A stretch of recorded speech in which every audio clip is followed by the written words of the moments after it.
Unleaded Toast presents An Elegy in Crimson, Episode 9, Philip Moulin. If you like what you hear, consider liking, subscribing, or leaving a comment for us. It means a lot, and your feedback is very important. Thank you.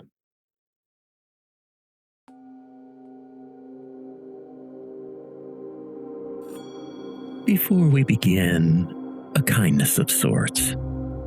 This unholy elegy touches dark things. Violence, betrayal, power twisted until it screams, coercion, obsession, regret. The decay of love, yes, but also the predatory ecstasy of domination. The vampires you'll meet, although they're not brooding romantics, they're apex predators dressed in silk and shadow. And the mortals? Oh, they're sheep, fleeting, often forgotten, unless they amuse. They will kill you. They will seduce you. They will destroy what they love the most. Violence here is not without prejudice. Oh, and it is very rarely gentle. Some episodes will hurt. Some may unearth your own forgotten wounds. Oh, you have permission to pause, to breathe, to walk away. But if you stay knowing the void watches back.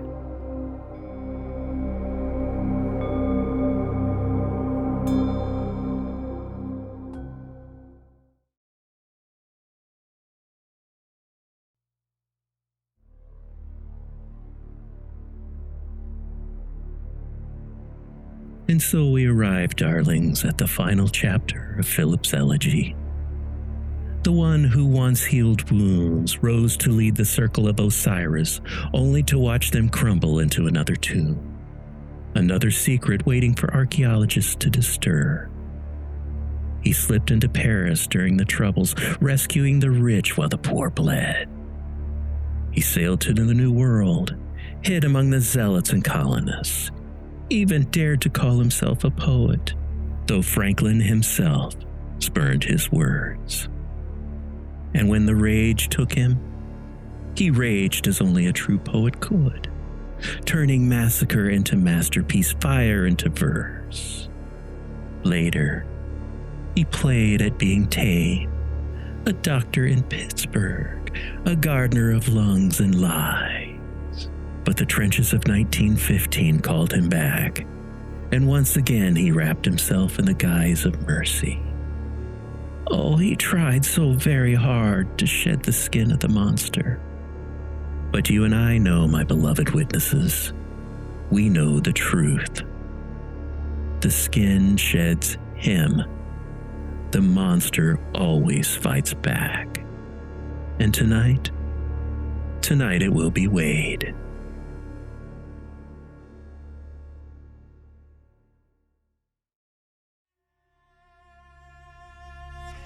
But then the next great tragedy.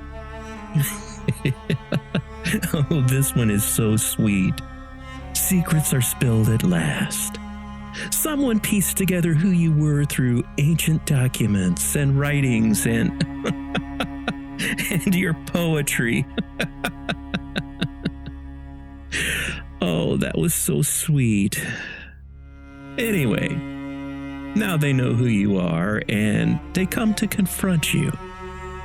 You were just like a sheep confronted by a wolf. What did they want? What did they do? Did they beg for money? It was, ironically, what I had been searching for.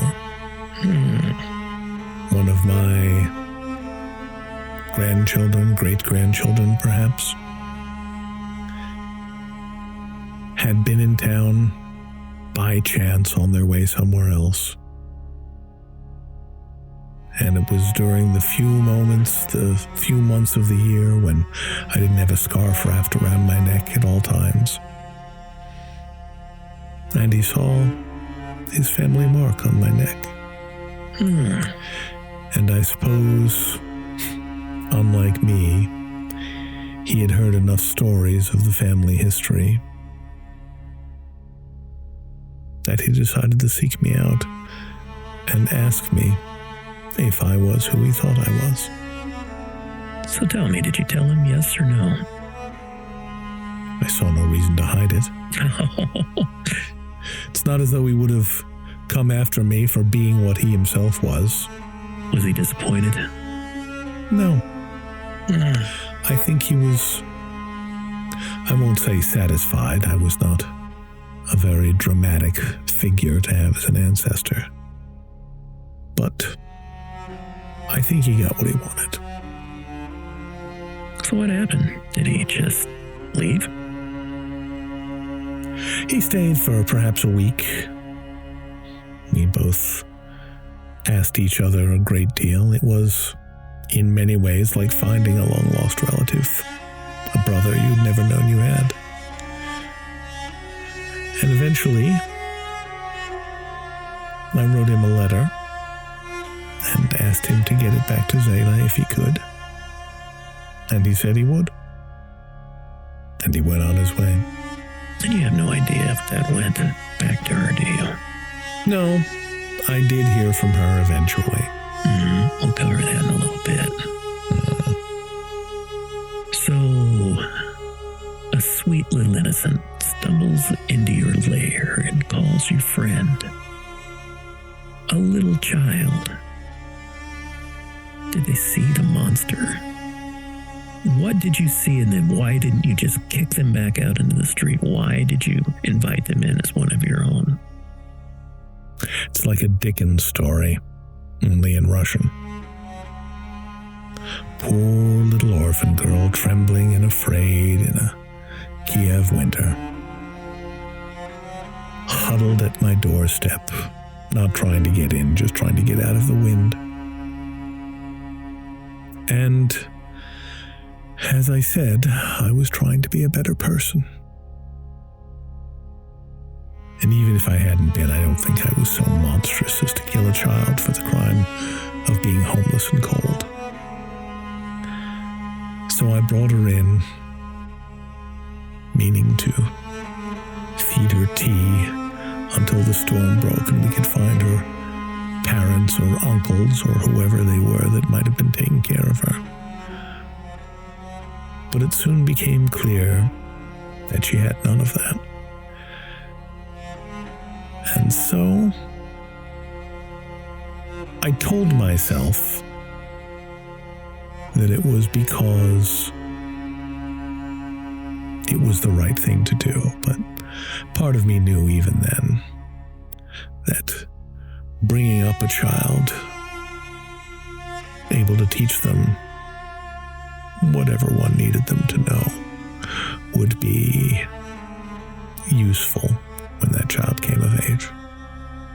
Did they know your secret? Eventually. She was not stupid. She took a long time figuring out how much of it was just a thing that grown-up men and women did versus something that I specifically did, but she found out in time. But you know, you may have been kind, but time is cruel as ever. And it claimed your tiny little companion, didn't it? Oh, tell me, did you watch them die? Did they die in your arms? Or did you simply vanish when the time came? No.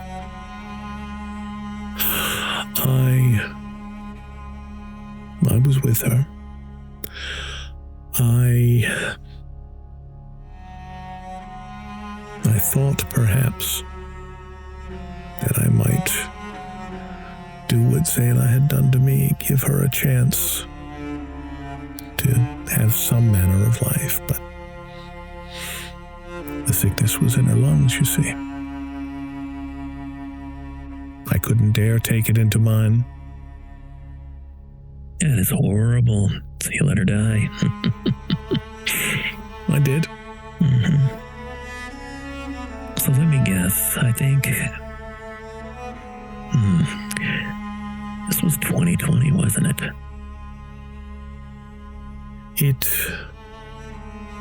Close to that time, I'm not sure. The numbers are starting to blur together, but yes, around then. Oh, I know it was 2020. Because that's when the plague started. Mm.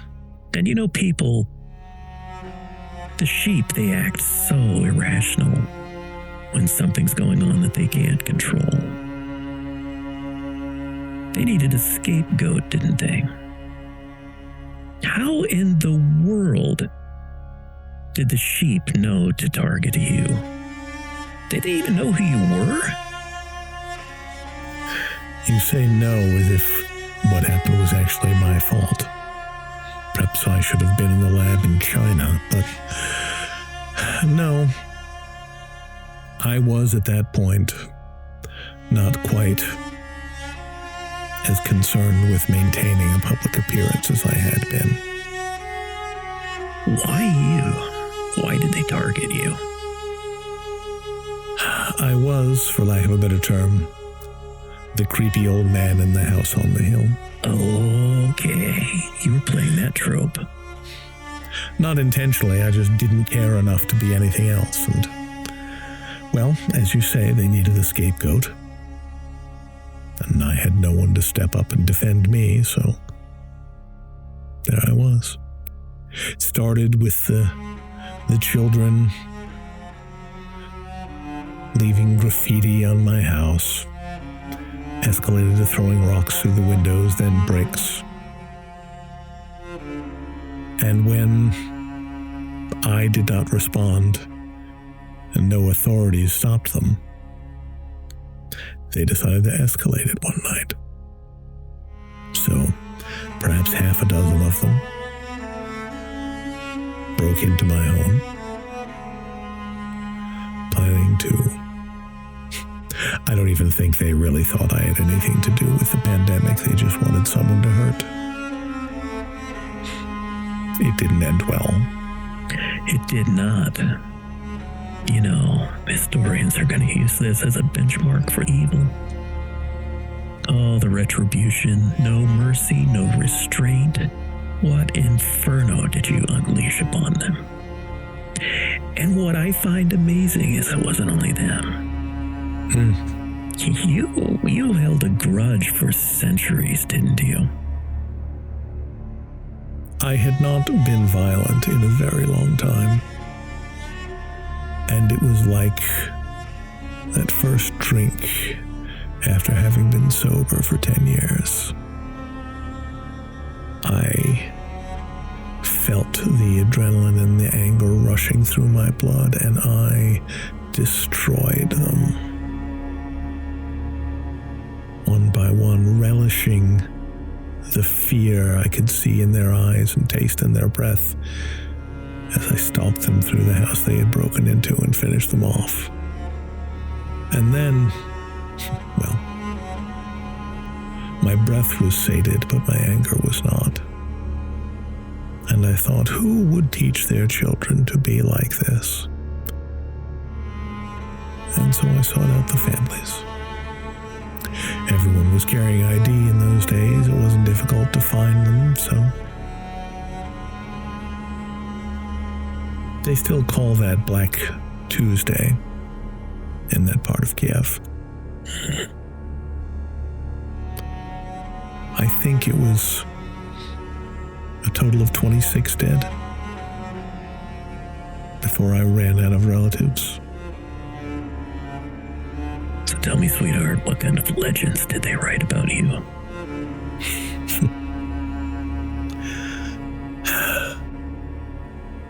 When we live long enough, we all become tropes.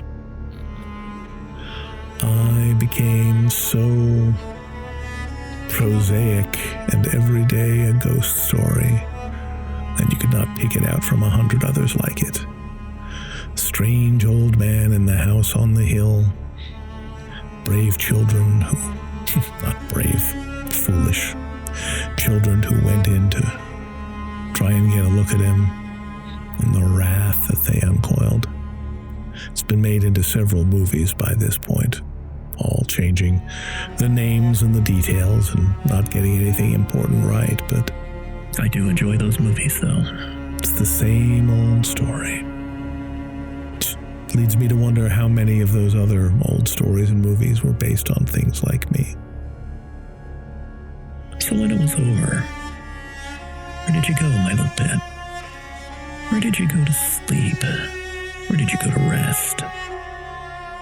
Back to France, back to what I still irrationally thought of as home. Where did you go in France? Because you knew you were going to sleep for a while. I mean, this has happened to you several times, usually after some pretty horrific incidents. Where did you go to sleep? There's a little town in the south of France called Sceaux, Sceaux. And I was looking for someplace quiet and out of the way, and indeed, it was perfect in that sense. But perhaps there was something else. It turns out that the manor there, an old piece of pre-revolution history that no one took seriously anymore except as a museum, had been owned by a descendant of mine, or rather a descendant of my parents. I had no mortal children. Mm-hmm. And I found a quiet place in the catacombs there, and I rested. You rested for centuries. Yes. I believe when your slumber broke, it was 26th century, 27th century, something like that. Yes, something like that. The numbers no longer meant anything to me. But you awoke from a slumber long and deep. And you rise up in a world that's forgotten you completely. Everyone you ever knew was dead. Memory of you pretty much erased. You were covered in dust. What part of you never woke up? The part that was trying to be a better person. Oh my. After all the advancements, the discoveries, mankind had proven that it was still just as petty and venal and destructive as it had ever been, and I was no better than them, and in many ways worse. How could I try to pretend otherwise? So when you left your resting place, what did you see? I mean, it's centuries. Clearly, there had been other wars. I saw the scars of weapons I couldn't begin to imagine on the country, but as always, there is a cycle, and some of the land had began to heal. There was far less of that. It was hot and humid and wet. I went at one point to see what had become of Denmark, and it was simply gone, sunken beneath the waves like some ancient legend. Settlements were small and suspicious of outsiders. But in such a place when so much knowledge has been lost, everyone needs a good doctor. Got me through the gates, into a house, and let me plan my next steps. So tell me about the day, my darling, when you woke up and language had left you behind. You couldn't speak to the world. They spoke in symbols, codes, sounds you couldn't even parse. How did you endure this? I mean, you were a poet after all. Poets never truly write for anyone other than themselves, so that didn't matter, but all the languages I had known were lost. I could talk my way through the gates of the town where I first came with pidgin language and gestures, but it didn't last. Their language was changing too fast and my brain was too slow.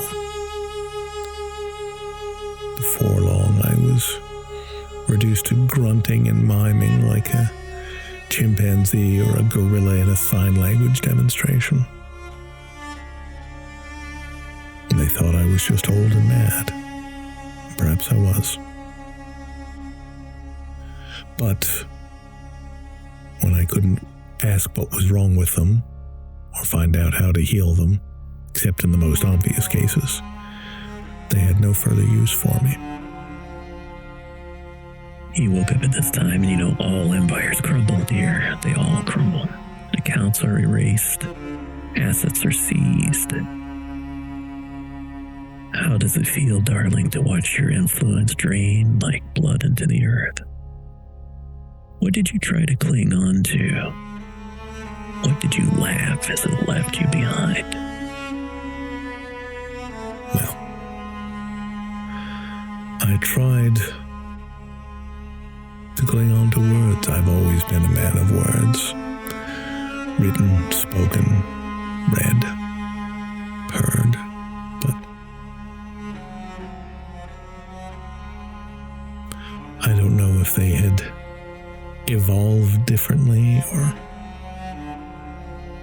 I don't know, but they were communicating with each other in a way that I couldn't even follow, much less interpret. And that hurt. I started to go around town proclaiming my history of deeds in a loud language, knowing that none of them could understand. And eventually they just picked me gently up and put me away somewhere where they thought I couldn't hurt anyone. And then at last I was, after a fashion, free.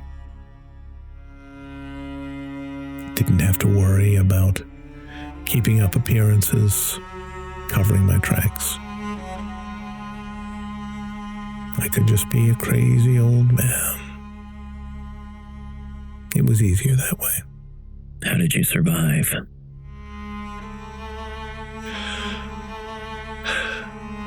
I don't know. For a long time, I think I spent so little energy that I barely needed breath at all. But of course, even such a miserable little body as mine demands sustenance, demands to live. And so one day when one of the nurses came in to, change my sheets or my bedpan, I took her breath from her.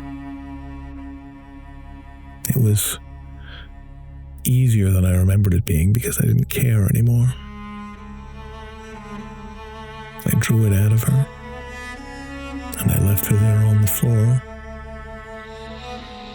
And that's when I really started becoming a monster. You had one more completely irrational act of violence in you. What in the world was it? And what were you thinking? Thinking is perhaps too strong a word for it. I was flush with breath in a way I hadn't been in countless decades. And I was angry at these people with whom I no longer had anything in common, not even the simplicity of speech.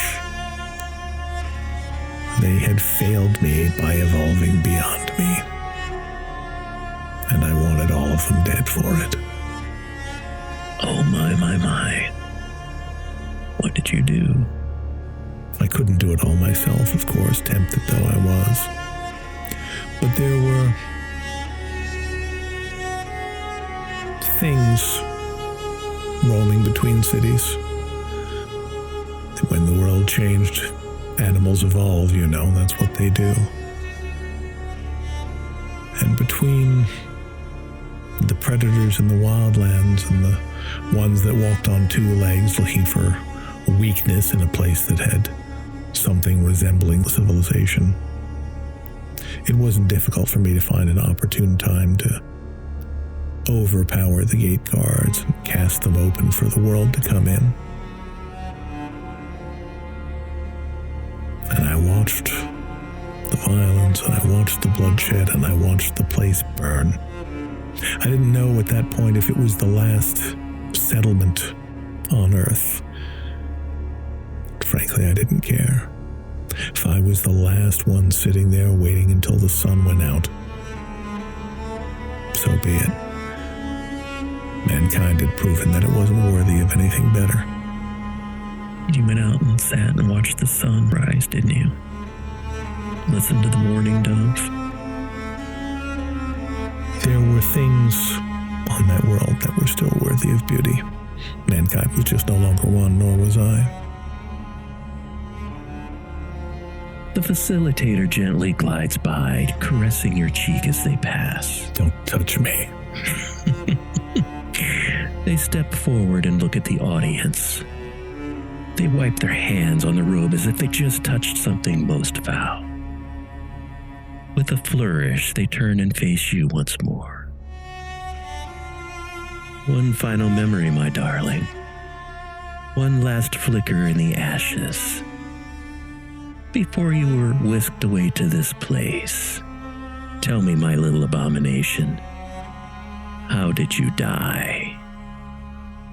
I suppose, technically, I starved. I had watched the last humans that I knew of die, and when I became desperate enough, I tried to feed on animals, but they did not sustain me. Ironically, as I was on my final breaths, I saw other humans traveling from place to place, a caravan of some sort, laden with goods, trying to find a new home perhaps. And as I ran down the hill toward them, desperate to do anything to have enough breath to sustain my miserable existence a little while longer, one of them raised some kind of weapon and shot me. It still took me a while to die, but...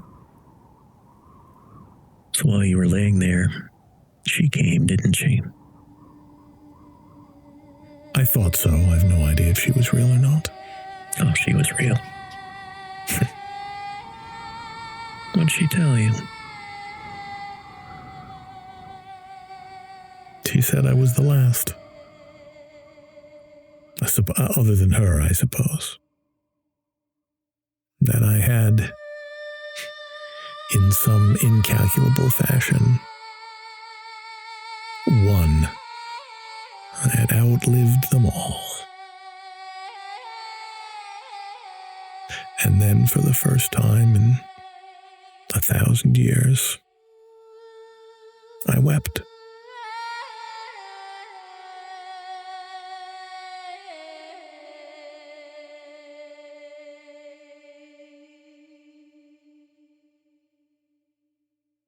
The Book of Records quivers, its pages soaked with centuries of cruelty, longing, and transgressions. The quill hovering, still waiting. The facilitator steps towards you with slow grace. Their gaze is aflame with wicked delight. They circle you once, their fingertips trailing just above your skin, never quite touching. Their voice slithers forth, sultry and staggering and heavy with mockery. Oh, my sweet Philip, the little scholar turned sinner, my physician of plague and penance. Oh, what a haunting sermon you have preached. Your mind dissected the divine, your hands healed and harmed in equal measure. You thought knowledge would redeem you. Oh, but darling, all it did was damn you with better grammar. So, my darling Philip, healer, heretic, hollow man, before your soul is cataloged and shelved, do you have any last words? Yes, but not for you. Oh, that's so sweet. You're going to take them with you. No final soliloquy. No begging on your hands and knees. None of you deserve that. I like you. I like you. In a different time, we might have been friends. I think not. I think not either. I was just trying to make you feel better. This whole process seems like it has taken millennia, and now a maddening and complete silence descends on the spectacle. Every last deed has been recorded. The book of records closes. The quill dissipates with a small pop. The facilitator fades into the darkness. And Philip, you stand alone in front of the audience, when from the deepest recesses of the void, beyond even the silence, a shape emerges. First, you get the scent of old smoke and burning myrrh and the copper tang of embalming knives. Then, you hear a sound, a funeral bell tolling once from nowhere, but everywhere. It does not walk. It arrives. It is Anubis, towering, immutable, clad in robes as black as morning and stitched with veins of liquid gold that flows like molten law. His shoulders are wide, unmoved by wind or whim. His jackal head gleams, obsidian, sleek and terrible. His twin eyes are voids polished to mirrors, reflecting nothing but your sins. He gazes on you not as a judge looks upon the guilty, but one who observes a failure in the system. Wordless, inevitable. He moves with ritual precision, each step collapsing centuries beneath it. As he nears, the air thickens, it congeals, it becomes weight. Time folds in reverence to his presence. He extends a hand. Not to strike, not a blow, no, it's a reaching. You do not move, you cannot move. His hand moves into your chest with solemn purpose. Not to tear, but to part, as if the body were mere smoke, and his touch is slipping beneath the ribs and the sinew. There's no pain, only recognition. He finds your heart. He draws it out slowly, reverently, as though exhuming something sacred long thought lost. Crimson, black, shining, it pulses in his grasp. It sounds like a distant drum calling your soul into account. With emotion carved from the architecture of fate itself, Anubis turns to the waiting scales. The book of records floats to one arm of the scales, its cover groaning with the burden of every cruelty, every kindness, every betrayal, and every mercy you dared to remember. He places the heart on the other arm. Time stops. The scales dip first toward the book, then toward the heart, and then back again. There's a tremble, a quake. One side jerks violently downward, then reverses, the other arm plunging with equal force. A stuttering, a shudder, indecision. The void holds his breath. Anubis does not speak. He does not need to. The scales are bound by law, and they cannot weigh that which should not be. A soul twisted by centuries into something other. A creature neither alive nor truly dead. Just a shadow pretending at permanence. The balance shake again, indecisive, caught in a paradox, and still Anubis waits. Unblinking, unmoved. Until at last, a voice breaks the silence.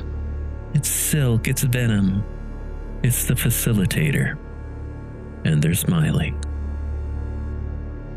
Oh, my darling abomination. You do not see the problem, do you? You're not quite mortal, not quite divine. You're not a beast, you're not a god. Well, you're not even truly you anymore. You've taken too much to be innocent, and forgotten too much to be judged. You're a dog that refused to die, a mutt gnawing at the scraps of eternity. Get on with it. The facilitator's robes turn bright red as hellfire erupts from them. You feel the heat singeing your face. Who do you think you are, you little maggot? You seem to have forgotten your station. You are no longer a predator. You are prey. You are my prey, you insolent little child. And the scales? They choke on you. Judgment was made for humans and occasionally for the gods, but you? They lunge forward, their face inches from yours, a voice rising, breath smelling like a stagnant air from foul crypt. You? You are not a person. Oh no, you're a blight, a 1,000-year-old accident that refuses to end. No more games. We rewrite the script. From their sleeve, they gruffly remove a die, bone white and trembling, each sigil writhing like something alive. Let's see if the fates laugh while you crawl. The die hovers between you, not with ceremony, but with threat. Cling to the scales if you dare, or throw yourself into chaos. Let powers older and crueler than judgment decide if you crawl out a myth or a carcass. Choose now, little abomination. Be weighed like a soul, or roll the bones and watch yourself be devoured. I look to Anubis, and I say, in Middle Egyptian, one of the languages I learned, let there be an end to it. And I reach out towards the scales, attempting to place my hand on the pen with the book and shoving it down with all my might.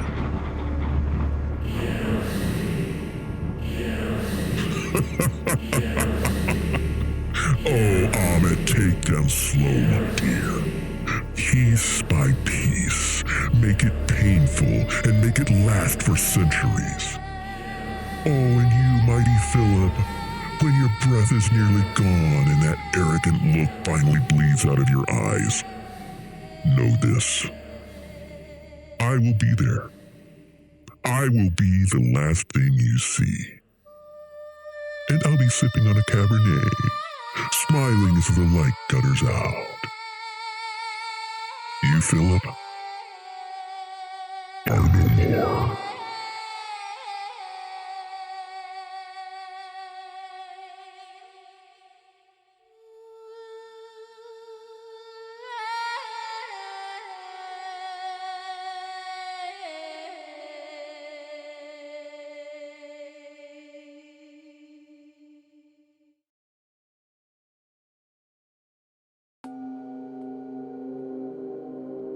So, dear audience, we have arrived at the end of Philip's long breath. From healer to heretic, from cult to court, from massacre to trenches, from the soft pink dawn of desire to the black noon of despair. 1,000 years of stolen air and stolen dreams. But the game is over. The mask is gone, and so is Philip, piece by piece.